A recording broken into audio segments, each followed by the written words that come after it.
तो बुआ कुंती जी ने दौड़ के भगवान के चरण पकड़ लिए। भगवान हाथ पकड़ के बोले, बुआ उल्टी गंगा मत बहाओ, मैं भतीजा हूं आपका, आप मुझे प्रणाम कर रही हैं। कुंती बुआ हाथ जोड़ के बोली, मैं भतीजे को प्रणाम नहीं कर रही। तो नमस्ते पुरुषं त्वाद्यम ईश्वरं प्रकृते परम अलक्षं सर्वभूतानां अंतर् बहिरवस्थितम् कृष्णाय वासुदेवाय देवकी नंदनाय च नंदगोपकुमाराय गोविंदाय नमो नमः। कुंती बुआ ने दिव्य स्तुति करी। मेरा प्रणाम सर्व समर्थ ईश्वर के चरणों में है। प्रभु आप कण कण में व्याप्त हो, फिर भी आप किसी की समझ में नहीं आते। मैं भी केवल इतना ही जानती हूं कि मेरे भैया वसुदेव भाभी देवकी के आप बेटा हो, इससे ज्यादा मैं आपको क्या जानूं। जब बड़े बड़े सिद्ध संत नहीं समझ पाए तो एक साधारण सी स्त्री आपको क्या जान पाएगी। पर मेरी ऊपर कृपा आपकी भरपूर है, ये मैं जान गई। तुम्हारी मां देवकी के 6 पुत्र मार दिए कंस ने, पर आपने नहीं बचाए। और आपने अपनी बुआ के 5 पुत्रों में एक पर भी आंच नहीं आने दी। 5 मेरे सुरक्षित कर दिए। ये आपकी कृपा नहीं तो और क्या है। जा रहे हो गोविंद तो प्रेम से जाओ, पर जाने से पहले मुझे एक आशीर्वाद वरदान देते जाओ। मांगो बुआ। बोले, विपदः सन्तु नः सस्वत तत्र तत्र जगद्गुरु। हे जगद्गुरु भगवान द्वारकानाथ, एक ही वरदान दीजिए कि जब तक जीवित रहूं मेरे जीवन में संकट पर संकट, विपत्ति पर विपत्ति सदा बनी रहे, मेरे सिर पर विपत्ति आती रहे। भगवान बोले, बुआ ये आप क्या मांग रही हैं? जीवन भर आपने आपदा विपदाओं का सामना किया, फिर भी विपत्ति से पेट नहीं भरा। क्या मिलता है इस विपत्ति से आपको? बुआ कहती हैं, भवतो दर्शनम यत् स्यात्। हे गोविंद, मैंने विपत्ति में सदा आपके दर्शन किए हैं। विपत्ति आती है तो आप दौड़ के मेरे पास आ जाते हो, और जब सुख समृद्धि आ जाती है तो बुआ से राम राम करके भाग जाते हो। तो विपत्ति ही आपके दर्शन का हेतु है। तो मैं चाहूंगी कि सदा विपत्ति बनी रहे ताकि आप मेरे पास बने रहो। भगवान बोले, बुआ ऐसी बात है तो सारे कार्यक्रम कैंसिल, हम कहीं नहीं जा रहे, आपके पास ही रहेंगे। और भगवान ने द्वारका की यात्रा तत्काल निरस्त कर दी। बुआ के महलों में घुस गए। बुआ गदगद हो गई, पांडवों में हर्ष हो गया, कुछ दिन तक और प्रभु का सानिध्य सुख मिलेगा। पर एक दिन प्रभु ने क्या देखा, रात के 12 बज रहे हैं और सभी सो रहे हैं, किंतु युधिष्ठिर जी सिर पकड़ के बैठे बैठे रो रहे हैं। भगवान ने आके पूछा, दादा क्या बात है? आप चक्रवर्ती सम्राट बन गए, सारे शत्रु समाप्त हो गए, अब आंखों में आंसू क्यों? युधिष्ठिर जी ने कहा, गोविंद मैंने अपनों को ही मार डाला। बुरे भले जैसे भी हों, मेरे भाई थे दुर्योधन आदि, उनको खत्म कर दिया। पितामह भीष्म जिनकी गोदी में हम खेलते थे, उनको बाणों की सैया पर सुला दिया। गुरुजी को खो दिया। अब किस पर मैं राज्य करूं? युद्ध में कभी किसी का भला नहीं होता। हारने वाला तो बर्बाद हो ही जाता है, जीतने वाले भी न जाने कितनों को खो देते हैं, तब विजय प्राप्त होती है। ऐसी थोड़ी विजय मिल जाती है। कितने सैनिक शहीद होते हैं युद्ध को जीतने के लिए। राजा विजयी होकर के भले ही विजय महोत्सव मनावे, और जिनके पति, जिनका सिंदूर शहीद हो गया, उसके घर में तो मातम ही मनेगा। युधिष्ठिर जी कहते हैं कि मैंने महाभारत जीत लिया, पर जब बाहर प्रजा में जाता हूं तो केवल विधवाओं के यूथ मुझे दिखाई पड़ते हैं। हजारों सैनिक जो शहीद हुई, उनकी विधवा स्त्रियां नजर आती हैं, अनाथ बालक दिखाई पड़ते हैं, उनके वृद्ध माता पिता नजर आते हैं। वो तो धर्म युद्ध था। इसलिए मेरा हृदय विदीर्ण होने लगता है उस युद्ध की विभीषिका का परिणाम देख करके। अब वो सब कोई पराये नहीं है, सब अपने हैं। हमारे ही बंधु बांधवों की विधवा स्त्रियां हमें दिखाई पड़ती है। भगवान ने छात्र धर्म, क्षत्रिय धर्म का खूब उपदेश दिया, पर समझ में नहीं आया। तब प्रातः होने पर भगवान पितामह भीष्म के पास लेके पहुंचे। सभी ने प्रणाम किया। पितामह भीष्म ने नेत्र खोल के जब द्वारकाधीश को देखा तो मुस्कुरा गए। प्रभु आप आ गए, मैं आपके आने की प्रतीक्षा में ही पड़ा हुआ था कि आपसे मिले बिना मैं जाने वाला नहीं। इच्छा मृत्यु का वरदान मिला है, जब चाहूंगा तब जाऊंगा। अब आप आ गए हो तो एक निवेदन मेरा सुन लो। कहो। बोले सदैव देवो भगवान प्रतीक्षता कलेवरम यावदिदं हीनोम्यहम् प्रसन्नः सादुणलोचनो न सन् मुखाम्बुजो ध्यान पथश्चतुर्भुजः अहम यावद इदम कलेवरम न हिनोमि तावद भवान प्रतीक्षताम। जब तक इस कलेवर को, शरीर को त्याग कर संसार से विदा न हो जाऊं प्रभु, तब तक आप बस ऐसे ही खड़े रहना। भगवान मुंह लटका के बोले ठीक है दादाजी। मुंह क्यों लटका लिया? प्रभु ने सोचा इच्छा मृत्यु का वरदान लिए बैठे हैं बाबा, ये 2-4 महीने के लिए कार्यक्रम कैंसिल कर दिया तो हम ऐसे कब तक खड़े रहेंगे। पितामह भीष्म बोले सुनो सुनो, ये लटका हुआ मुंह नहीं देखना हमको, चिंता मत करो, ज्यादा प्रतीक्षा नहीं करवाऊंगा, किंतु जब तक खड़े हो प्रसन्न हासारुण लोचनोल्लसन, प्रसन्न मुद्रा में थोड़ा मुस्कुराते रहो। भगवान मुस्कुरा पड़े और माधव की मुस्कान देखते ही पितामह भीष्म के शरीर की सारी पीड़ा शांत हो गई। युधिष्ठिर जी प्रश्न करने लगे, पितामह उत्तर देने लगे। इसी को महाभारत में भीष्म गीता कहा गया है। भीष्म पर्व है महाभारत का। पितामह भीष्म के दिव्य उपदेश से युधिष्ठिर जी का शोक शांत हो गया। पितामह भीष्म को लगा प्रभु से प्रतीक्षा कराना ठीक नहीं, हमको चल देना चाहिए। तो जाने से पहले प्रभु को कुछ पुष्पांजलि तो चढ़ा दे। क्या पुष्प चढ़ाऊं? बाणों की सैया पर स्वयं लेटा हूं।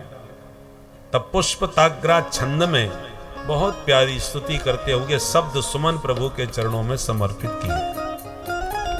बहुत प्यारी स्तुति है पितामह भीष्म की, बड़े ध्यान से सुने।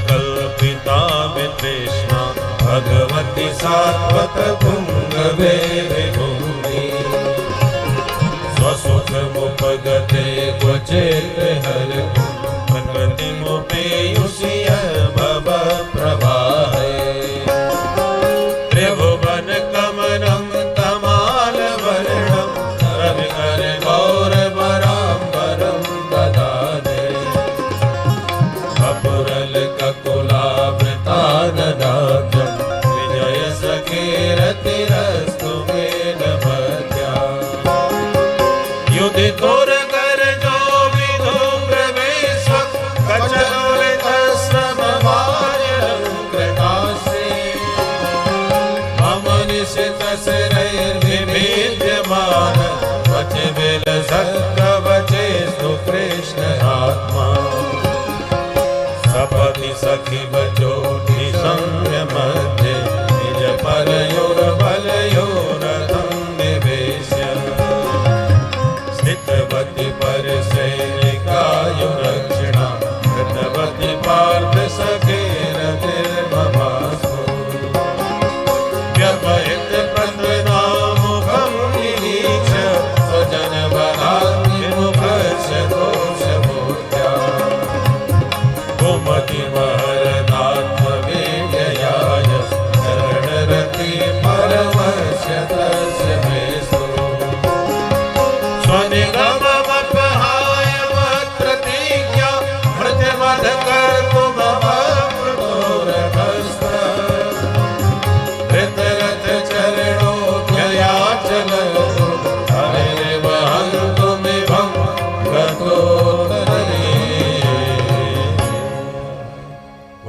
भक्तवत्सल भगवान की जय।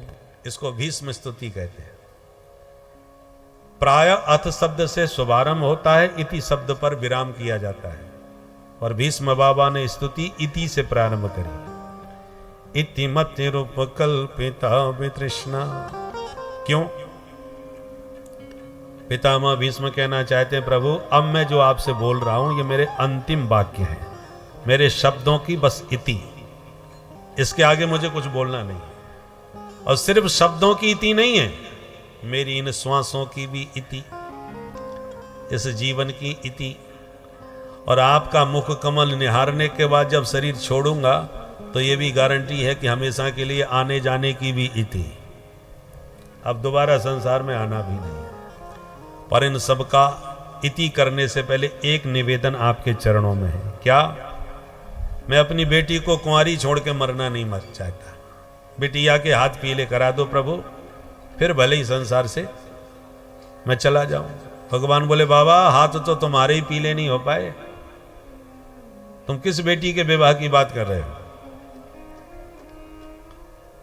पितामह भीष्म कहते हैं, महाराज मैंने तो विवाह नहीं किया, इसलिए मेरे तो बच्चा है नहीं, पर मैंने एक कन्या गोद ले ली, उसी के विवाह की बात कर रहा हूं। भगवान बोले, गोद ले ली तो कर दो उसका विवाह। बोले, महाराज यही तो समस्या, कोई वर नहीं मिल रहा, हेरे गहरे से थोड़ी बेटी ब्याही जाएगी, उचित वर मिलना चाहिए। वर माने श्रेष्ठ, वर माने दूल्हा, दूल्हा हर मामले में श्रेष्ठ होना चाहिए कन्या से, उम्र में भी श्रेष्ठ हो, गुणों में भी श्रेष्ठ हो, योग्यता हर योग्यता में श्रेष्ठ होगा, तभी कन्या का पूरा समर्पण उसके प्रति होगा। कन्या एमए पास है और उसका वर हाई स्कूल पास है, तो कैसे श्रद्धा करेगी? बात बात पे अनादर ही करेगी। तुम पढ़े लिखे तो ज्यादा है नहीं, इसलिए वर माने श्रेष्ठ। तो मुझे अपनी बेटी से श्रेष्ठ वर मिले तब ना विवाह करूं। भगवान बोले, तुम्हारी बेटियां ज्यादा पढ़ी लिखी है क्या? क्या योग्यता है बेटी की बताओ, और अपना बेटी का नाम बताओ और उसकी योग्यता बताओ। भीष्म बाबा कहते हैं, इति मति, मति माने बुद्धि, ये जो मेरी मति है यही मेरी पुत्री है। मैंने अपनी बुद्धि को ही अपनी बेटी मान लिया है। और इसमें योग्यता क्या है? बोले वितृष्णा, कोई तृष्णा इसमें नहीं है, न वित्तेषणा, न पुत्रेषणा, न लोकेषणा। और इन तीन तृष्णाओं ने सारी दुनिया को पागल कर रखा है। वित्तेषणा माने पैसे की भूख, कहीं से भी मिले कैसे भी मिले बस पैसा मिलना चाहिए, हम तो देश को भी बेच डालेंगे, बस हमको रुपया पर्याप्त दे दो आप। हम इसका नाम है वित्तेषणा, पैसे के लिए कुछ भी कर दे। उस वित्तेषणा से भी खतरनाक होती है पुत्रेषणा। पैसा कितना भी हो और बेटे पर संकट आ जाए तो पानी की तरह बहा देंगे। बेटे के लिए पैसा कुछ नहीं है। वैसे पैसा सब कुछ है, पर पुत्र से ज्यादा प्यारा नहीं होता।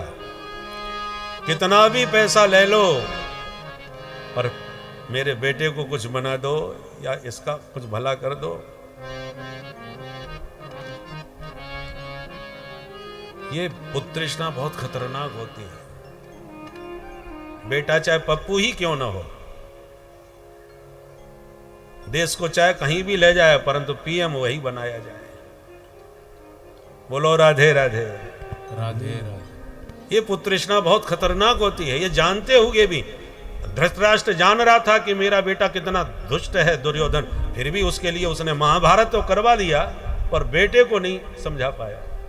इसका नाम पुत्रेषणा है। तो वित्तेषणा से भी खतरनाक पुत्रेषणा, और पुत्रेषणा से भी ज्यादा खतरनाक होती है लोकेषणा। मान सम्मान यश प्रतिष्ठा, इसका नाम लोकेषणा। और उस प्रतिष्ठा में यदि बेटे से भी आंच आ रही हो तो बेटे को भी लोग घर से निकाल देते हैं। इसने हमारी नाक कटवा दी, समाज में हमारी प्रतिष्ठा मिट्टी में मिला दी, तो बेटे को भी त्याग देंगे। ये तीन तृष्णाओं में सबकी मति मलिन है। सुत बित लोक ईषणा तीनी कहीं के मति इन कृत न मलिनी। गोस्वामी जी कहते हैं किसकी बुद्धि मैली नहीं हुई। और पितामह भीष्म छाती ठोक के दावा कर रहे हैं, मैं मति वितृष्णा, मेरी बुद्धि में कोई तृष्णा नहीं है महाराज, इसलिए मेरी मति सर्वथा निर्मल मति है, शुद्ध मति है, पवित्र मति है। और ऐसी निर्मल मति का पति दुनिया में मुझे कोई दिखाई नहीं पड़ता। भगवान बोले तो आप क्या चाहते हो पितामह भीष्म? भीष्म बाबा कहते बस यही चाहता हूं सरकार कि मेरी मति को आप ही अपनी श्रीमती बना लीजिए। मेरी मति प्रभु आपकी बन जाए श्रीमती, आप बन जाएं इसके पति, तो आपके चरणों में करेगी ये दिन रात रति और मुझे भी मिल जाएगी फिर सदगति। इसलिए अपनी पुत्री आपके चरणों में समर्पित करना चाहता हूं। बहुत प्यारी स्तुति करते करते पितामह भीष्म भगवान के परम धाम को प्राप्त हो गए। देवताओं ने सुमन वृष्टि के द्वारा दिव्य स्वागत किया। बोल भक्त वत्सल भगवान की जय। किंतु भगवान भी पांडवों से विदा के दिव्य द्वारका को चले गए। सौनक जी खड़े होकर बोले महाराज मैंने प्रश्न किया था कि सुखदेव जी ने परीक्षित को भागवत क्यों सुनाई? आप परीक्षित के बारे में बताते बताते आप तो न जाने कहां से कहां पहुंच गए। परीक्षित की तो बात ही अधूरी रह गई, वो बात तो पूरी करो। तब सूत जी को याद आई, अरे हाँ ध्यान से सुनो महात्माओं, मां के गर्भ से समय पर बालक परीक्षित का जन्म हुआ। ब्राह्मणों ने संस्कार किया, नाम दिया विष्णुरात। ब्राह्मणों ने जो नाम रखा था वो विष्णुरात था। पर यह बालक जिसकी गोद में जाता उसी का मुंह ताकने लग जाता, इस जिज्ञासा में कि मां के पेट में जो 4 हाथ वाला मिलने आया था वो कहां है। इसलिए जिज्ञासा के कारण इनका नाम परीक्षित पड़ गया। समय बीता, एक बार विदुर जी महाराज आए, रात्रि में धृतराष्ट्र को समझाए तुम जिन पांडवों को मारने के लिए कुचक्र रचे और तुम्हारे 100 बच्चे जिन्होंने समाप्त कर दिए, आज बुढ़ापे में उन्हीं के घर पर टुकड़े खा रहे हो, जिंदगी बर्बाद कर रहे हो, धिक्कार है तुम्हारी जिंदगी, कुत्ते की तरह पड़े हुए हो। संस्कृत में किसी को गाली दो तो सुनने वाला अपना तारीफ समझ बैठेगा। धीमा पवर्जितम पिंडम मादत्ते गृहपालवत, तुम गृहपाल की तरह पड़े हो गए हो। अब किसी को गृहपाल बोलो तो सुनने वाले को लगेगा कि पूरे घर को हम ही पाल रहे हैं, इसलिए हमको गृहपाल कहा। गृहपाल नाम है कुत्ते का, जिसके घर की खाता है उसके घर की वफादारी दिखाता है, इसलिए कुत्ते का नाम है गृहपाल। अब किसी से कहो आओ ग्राम सिंह, तो सुनने वाले को लगाएगा कि गांव के हम ही एकमात्र शेर हैं, और ग्राम सिंह नाम भी कुत्ते का ही है संस्कृत में। जो अपने गांव में ही शेर की तरह भौंकता है, दूसरे के गांव में दुम दबा के भग जाता है। अपने गांव का ही जो घर का ही शेर हो उसको ग्राम सिंह कहते हैं। तो संस्कृत की गाली भी बड़ी प्यारी होती है, सुनने वाले को तो बुरी लगना तो दूर, तारीफ समझेगा। देवानाम प्रिय ने मूर्ख। किसी से कहो ये तो धर्मध्वज है, धर्मध्वज कहते हैं पाखंडी को। बोलो राधे राधे राधे। तो ये सब संस्कृत की गालियां हैं, समझने वाली समझ पाते, नहीं तो लोग आपस में गाली दे भी दे पता ही ना चले। तो जब विदुर जी ने कहा तुम कुत्ते की तरह पड़े हो गए हो, धृतराष्ट्र ने कहा तो बुढ़ापे में कहां जाऊं भैया, बोले चलो मेरे साथ। विदुर जी रात में ही धृतराष्ट्र और गांधारी को महलों से निकाल के ले गए। प्रातः प्रणाम करने के लिए पांडव पहुंचे तो ताऊ जी का गायब। बहुत ढूंढा, कोई पता नहीं। तो दुखी हो गए पांडव के, न जाने क्या अपराध हो गया जो हमारे ताऊ जी बिना बताए भाग गए। नारद जी ने समझाया परेशान मत हो, विदुर जैसे संत के सानिध्य में अब उनका कल्याण हो जाएगा। भगवान कोई ना कोई बहाना लेके अर्जुन से मिलने आया करते थे द्वारका से दिल्ली इंद्रप्रस्थ। एक दिन अर्जुन से कहा प्रभु ने कि हम तुम्हारे यहाँ आते हैं तो तुम भी तो कभी हमारे यहाँ आया करो भाई अर्जुन। तो अर्जुन ने बड़े भैया से आज्ञा ली, अनुमति मिलने पर अर्जुन चले गए द्वारका। द्वारका में प्रभु के साथ 7 महीने रहे। अर्जुन की ससुराल भी है। भगवान द्वारकाधीश की सगी बहन सुभद्रा ब्याही हैं इनको, तो फिर ससुराल में तो मन लग गया सो लग गया। 7 महीने तक जमे रहे। इधर पांडवों को अपशकुन होने लगे खतरनाक। एक दिन युधिष्ठिर जी भीमसेन से बोले, गता सप्ताधुना मासा भीमसेन तवानुज नायाति कश्यवाहे दुर नाहम वेदे दमंजसा। भीम भैया, हमारे अनुज को गए 7 महीने बीत गए, अभी तक लौट के नहीं आया। मुझे बहुत चिंता हो रही है। मैं मंदिरों में दर्शन करने जाता हूं तो भगवान के श्री विग्रह श्रीहीन रोते हुए से नजर आते हैं। रास्ते में मैंने गाय को अपनी ही बछिया का दूध पीते हुए देखा। उच्छल तारा भी आकाश में दिखाई पड़ने लगा है। इसका मतलब कोई बहुत बड़ा अनर्थ होने वाला है। ये अपशकुन न जाने क्या संकेत दे रहे हैं। चिंता व्यक्त कर ही रहे थे कि अर्जुन आ गए, पर जो अर्जुन की हालत देखी तो सब घबरा गए। एकदम कांतिहीन मुख, कदम लड़खड़ाते, आंखों में आंसू। अर्जुन, ये क्या हाल हो गया? क्या पाप तुमसे बन गया जिसके कारण तुम्हारी सारी शक्ति और श्री समाप्त हो गई? द्वारका में सब राजी खुशी तो है ना? 7 महीने रह के आए हो। अर्जुन चरणों में गिर के युधिष्ठिर जी से बोले, वंचितो हम महाराज हरिणा बंधु रूपिणा हीन में पहतम तेजो देव विस्मापनम महते। भैया, हम सब अनाथ हो गए। जिन प्रभु के रहते मैंने महाभारत युद्ध जीत लिया, खंडव वन का दहन किया, भगवान महादेव को भी युद्ध में संतुष्ट किया, आज उन गोविंद के जाते ही मेरी शक्ति उनके साथ चली गई। 56 करोड़ यादवों में गृह युद्ध छिड़ गया। सब आपस में लड़ मर के समाप्त हो गए। आज केवल 4-5 बचे हैं। इतना सुनते ही बुआ कुंती ने भगवान के चरणों का ध्यान किया और एक क्षण में अपना शरीर त्याग दिया। जब अर्जुन ने कहा गोविंद भी लीला संवरण करके परम धाम चले गए, तो बुआ कुंती ने सुनते ही शरीर त्याग दिया। पांडवों ने कहा हम भी प्रभु के बिना इस धरती पर नहीं रह सकते। तुरंत अपने पौत्र परीक्षित को सत्ता का भार सौंपा। 5 भाई द्रौपदी को साथ में लेकर उत्तर दिशा में हिमालय की यात्रा करते करते शरीर त्यागते हुए स्वर्गारोहण को प्राप्त हो गए। छोटी उम्र में परीक्षित ने सत्ता को संभाला।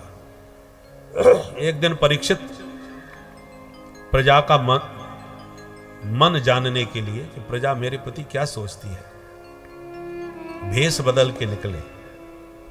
तो जगह जगह कोई उनके पिता अभिमन्यु की वीरता की गाथा गा रहा था, कोई उनके पितामह अर्जुन के पराक्रम की चर्चा कर रहा था।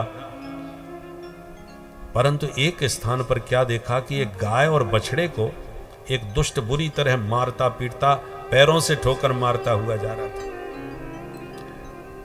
और गाय बछड़े आपस में बात कर रहे थे। गौ माता कहती थी ब्रह्मादयो बहुतिथम यदपांग मोक्ष कामास्तप समचरन भगवत प्रपन्ना सासी स्ववासमरविंद वनम विहाय यत्पाद सौभगमलम भजते नुरक्ता।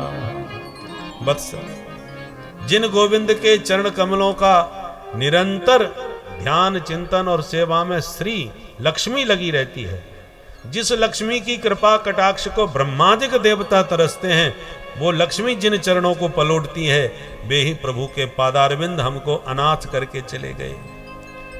परीक्षित सुनते ही समझ गए ये सामान्य गाय बछड़े नहीं हो सकते, पर ये दुष्ट कौन है जो मेरे राज्य में इन्हें सता रहा है।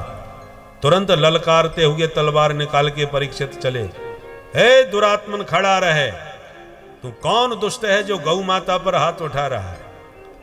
जिन गायों की रक्षा के लिए भगवान गोलोक धाम छोड़ के धरा धाम पर आए, उन्हीं गायों को सताने वाले दुष्ट अभी परीक्षित ये जीवित है। मारोदी रम भद्रम ते खलानाम मई शास्त्री। गौ माता बिल्कुल मत रोना, इन दुष्ट दुराचारियों को दंड देने के लिए परीक्षित अभी जीवित है। और जो तलवार तान के मारने को दौड़े कि वह दुष्ट अपना मुकुट उतार के चरणों में गिर के बोला त्राहिमाम त्राहिमाम। महाराज रक्षा करो। अब क्षत्रिय का धर्म है कि जो शरण में आ जाए उसे वो मारते नहीं, छोड़ दिया। गौ माता को प्रणाम करके परीक्षित जी ने पूछा, मां आप कौन हैं और आपको क्या कष्ट है? पर गौ माता कुछ नहीं बोली। बछड़े से कहा, भगवान आप ही बताओ, आपके तो 3 पैर टूट गए, 1 पैर पर आप खड़े हो, ये दशा तुम्हारी किसने करी? तो बछड़ा बोल पड़ा, महाराज हम अपनी दुर्दशा का दोष किसे दें? धर्मशास्त्र कहते हैं कोई किसी को सुख दुख नहीं देता, सब अपने अपने कर्मों का ही फल भोगते हैं।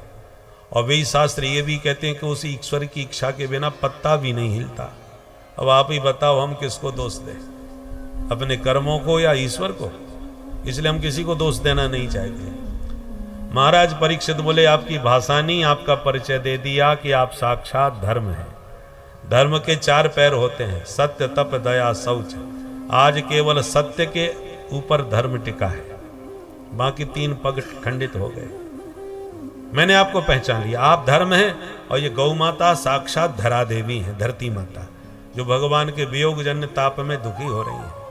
पर धर्म और धरती के पीछे ये धूर्त कौन पड़ा है? क्यों भाई तुम कौन हो? तो हाथ जोड़ के बोला, महाराज मेरा नाम है कलयुग। महाराज परीक्षित बोले, दुष्ट हमारे राज्य में तू प्रविष्ट कैसे हो गया? बिना वीजा पासपोर्ट के कैसे घुस आया? निकल बाहर। कलयुग बोला, बाहर निकल के जाऊं कहां? सारी धरती पर इस समय आपका ही राज्य है महाराज। कलयुग बोला, महाराज देखो मैं जानता हूं कि मेरे अंदर बहुत बुराइयां हैं, पर फिर भी एक ऐसा गुण है जो किसी में नहीं मिलेगा। क्या गुण है तुम्हारे अंदर? बोले, यत् फलम नास्ति तपसा न योगेन समाधिना तत्फलम लभते सम्यक कलौ केशव कीर्तना।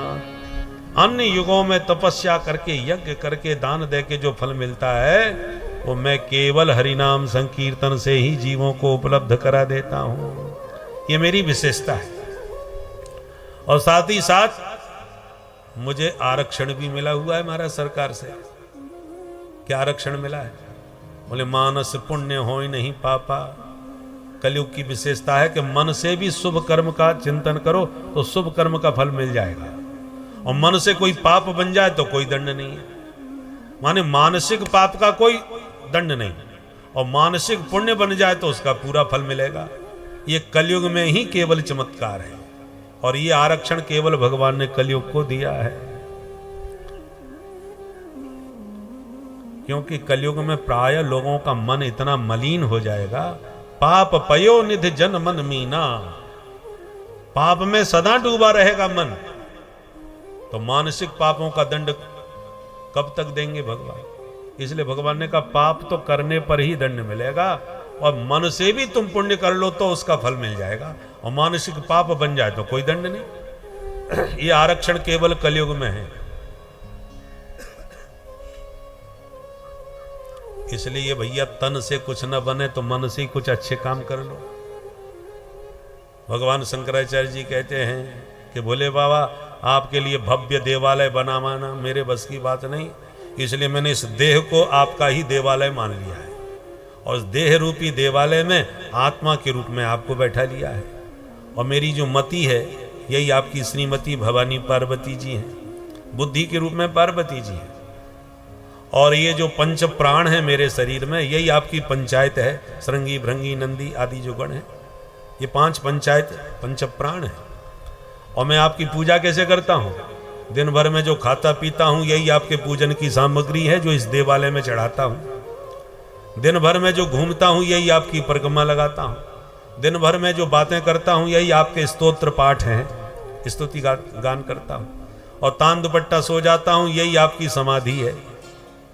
इसलिए इस शरीर से जितने कर्म करता हूँ हे भोलेनाथ वो सब आपकी आराधना और आपकी ही पूजा है। अब बोलो इसमें क्या खर्चा हो गया? देह को देवालय बना के वहीं पर भगवान की पूजा कर दी। भगवान शंकराचार्य कहते हैं आत्मा त्वं गिरिजामति सहचरा प्राणा शरीरम गृहम पूजाते विषयोपभोग रचना निद्रा समाधि स्थिति संचार पदयो प्रदक्षिण विधि स्तोत्राणि सर्वागिरो यद यद कर्म करोमि तत्तदखिलम शंभो तवाराधनम। हे शंभो, यद यद कर्म करोमि, जो भी मैं कर्म करता हूं, तवाराधनम, सब आपकी आराधना है। अब इससे सस्ता सरल साधन क्या हो सकता है। इस गुण पर परीक्षित रीझ गए। गुण तुम्हारा बड़ा प्यारा लगा भैया, तब तो हम 1 2 नहीं 4 4 कमरे खोल रहे हैं, आराम से रहो। किस किस कमरे में रहूं, स्थान बताओ। बोले द्यूतम पानम स्त्रियसूना यत्रा धर्मश्चतुर्विधः। 4 स्थान रहने को दिए कलयुग को। पहला स्थान द्यूत। द्यूत माने जुआ घर। जहां भी जुआ खेला जाए तुम अपना डेरा वहीं जमा लो। दूसरा, जहां मदिरा पान किया जाए, शराब पीने वालों के घर में भी डेरा जमा लो। तीसरा, परस्त्री लंपट पुरुष व्यभिचारियों के घर में भी डेरा बना लो। चौथा, जीव जंतु की हिंसा जहां खाई जाती हो, मांस। मांस का अर्थ जानते हो? मांस, जिसका आप मांस खाओगे वही जीव एक दिन आपका भी मांस नोच के खाएगा। मांस, जिसका मांस खाते हो वो कहता है मुझे खा रहे हो, कल तुम्हें भी मैं खाऊंगा, तुमसे बदला लूंगा। उसका नाम मांस है। इसलिए 4 स्थान पर कलयुग का डेरा है। कली माने कलह। कलयुग का अर्थ क्या है? कलह। अपने घर को कलह से मुक्त रखना चाहो तो इन 4 चीजों से सावधान रहो।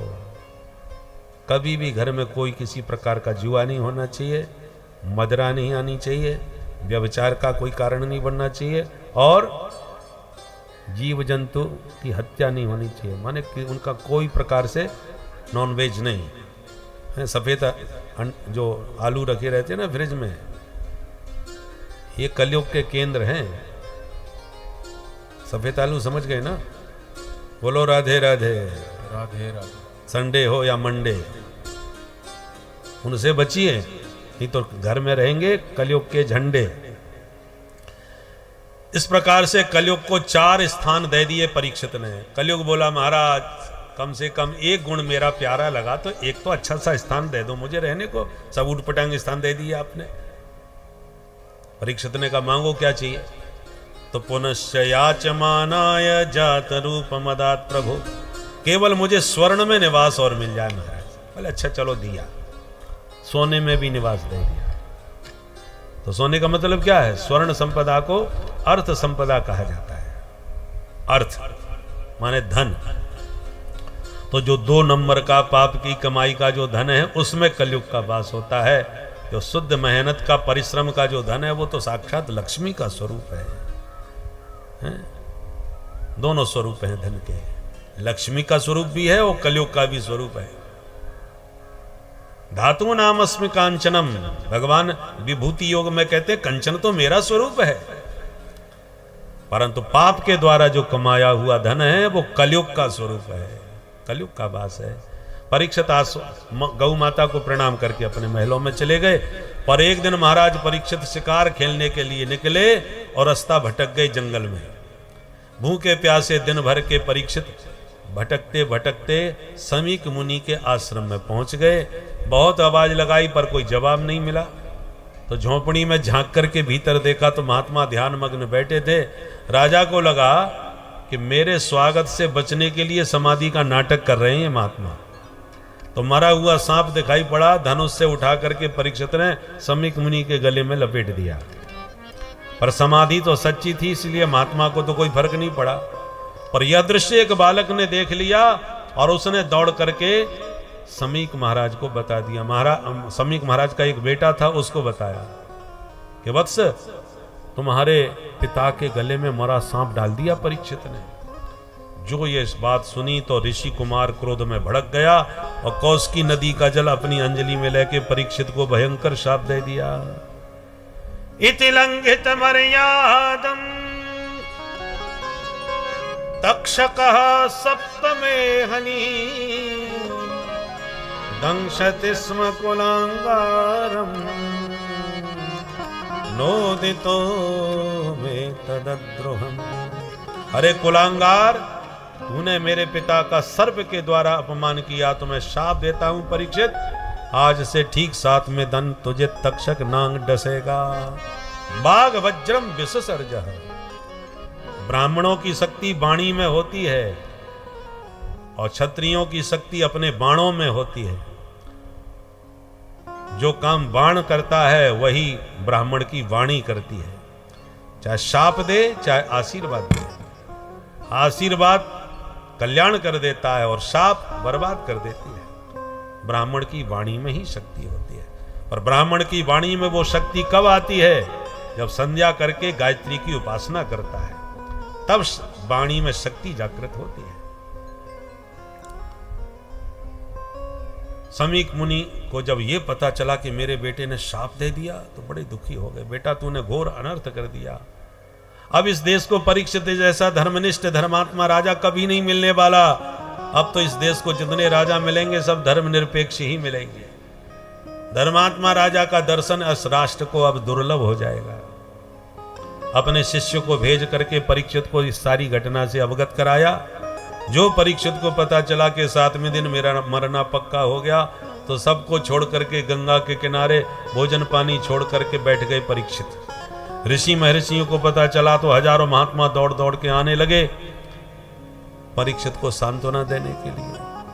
परीक्षित सभी संतों से एक ही प्रश्न पूछते हैं, महाराज, जिसकी मृत्यु अति निकट हो उस प्राणी को क्या करना चाहिए?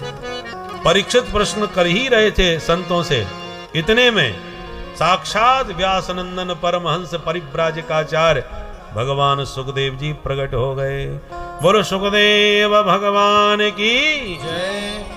सूत जी वर्णन करते हैं, तत्रा भगवत भगवान व्यास पुत्रो, तत्रा भगवत भगवान व्यास पुत्रो, तत्रा भगवत भगवान व्यास पुत्रो, तत्रा भगवत भगवान व्यास पुत्रो, यद्रक्षयागा मठ मानो नपेक्ष, यद्रक्षयागा मठ मानो नपेक्ष, अलक्षलिंगो निज लाभ तुष्टो, अलक्षलिंगो निज लाभ तुष्टो, प्रतश्च बालैरवधूत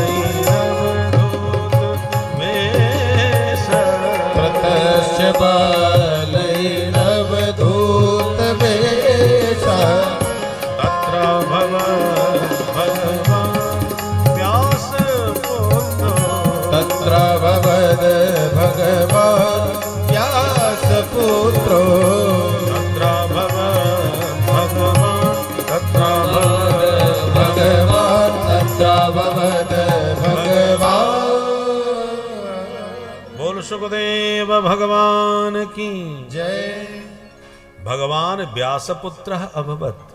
मानो आज अपने भक्त परीक्षित पर कृपा करने के लिए भगवान स्वयं ही व्यासनंदन परीक्षित के श्री सुखदेव जी के रूप में प्रकट हो गए। कैसे हैं सुखदेव? अलक्षलिंग, स्त्री पुरुष भेद रहता है। सुखदेव जी को मालूम नहीं कि स्त्री पुरुष किसको कहते हैं, क्योंकि निज लाभ तुष्ट, निजानंद में ही डूबे रहते हैं।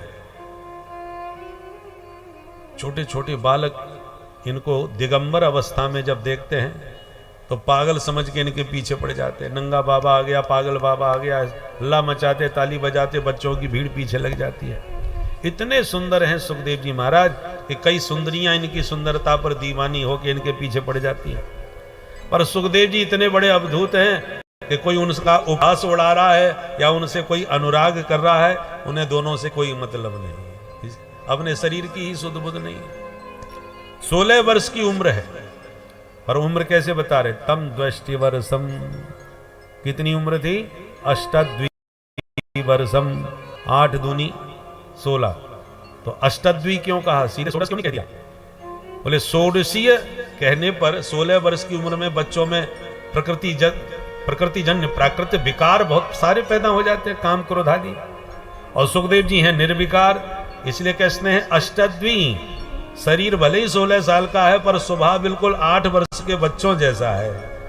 काम आदि दोष रहित जिनका अंतःकरण है, ऐसे परम विशुद्धात्मा सुखदेव जी का जैसी आगमन संतों ने देखा तो भृगु वशिष्ठ आदि जितने ऋषि बैठे थे, सुखदेव जी को देखते ही सब उठ करके खड़े हो गए।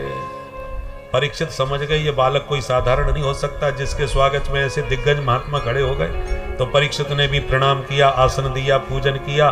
तो बच्चों की और स्त्रियों की जो भीड़ थी वो सब डर गई। बच्चे बोले हम जैसे पागल बाबा समझ रहे थे, ये तो कोई सिद्ध बाबा निकल पड़ा भाई, ऐसे बड़े बड़े महात्मा इसके स्वागत में हाथ जोड़ के खड़े, जल्दी भाग लो कहीं अपनी पिटाई ना हो जाए यहाँ पर। तो सारे बच्चे और स्त्रियां भाग गए और परीक्षित ने विधिवत पूजन करके प्रणाम किया और कहा भगवान आप जैसे संतों का स्मरण करने से भी पाप समाप्त हो जाते हैं, दर्शन और चरणों तक मिल जाए फिर तो कहना ही क्या है। आपने आकर के मुझे कृतार्थ कर दिया, धन्य कर दिया। बस इतना बताइए मरने वाले को क्या करना चाहिए? और मरने वाले केवल परीक्षित ही नहीं है, सभी मरने वाले हैं। और केवल परीक्षित को ही 7 दिन में नहीं मरना, हम सबको 7 दिन में ही मरना है, क्योंकि दिन होते ही 7 है। इतवार सोमवार मंगल बुध बृहस्पति शुक्र शनि, जो भी मरेगा इन 7 दिनों में ही मरेगा। इसलिए हम सबके प्रतिनिधि बन के परीक्षित का प्रश्न है कि जिसकी मृत्यु 7 दिन में होने वाली है वो मरण धर्मा प्राणी क्या करे। ये प्रश्न जब परीक्षित ने पूछा तो सुखदेव जी प्रसन्न हो गए प्रश्न को सुनकर। बोले परीक्षित अब कल 3 बजे आओ, फिर बताते हैं कि मरने वाले को क्या करना चाहिए। बोल बंसी वारे की जय। ये इस प्रश्न का उत्तर सुखदेव जी अब कल विस्तार से देंगे। आप लोग समय पर 3 बजे पधारे। आइए मिल करके सुखदेव जी का हम अभ्यर्चन करें और सुखदेव जी से प्रार्थना करें कि वो भी हमारे प्रश्न का समाधान करते हुए हमारा जीवन का मार्गदर्शन करें। प्रेम से भगवान नाम संकीर्तन, फिर आरती और प्रसाद लेकर के आप प्रस्थान करें। बोलिए संत भगवान की जय।